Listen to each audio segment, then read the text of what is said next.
পড়ছে।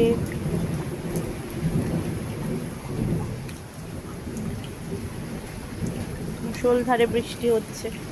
আর দেখো জল কতটা জমে গেছে।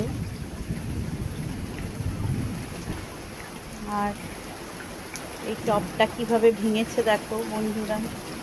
অনেক বড় টব, যেহেতু খুব ঝড় হচ্ছিল তো স্ট্যান্ডের ওপর বসানো ছিল এই সবেদা গাছটা, একদম ভেঙে চৌচির। গাছটা দেখে এত খারাপ লাগছে না, হাওয়ায় পড়ে গেছে এত ঝড়ের।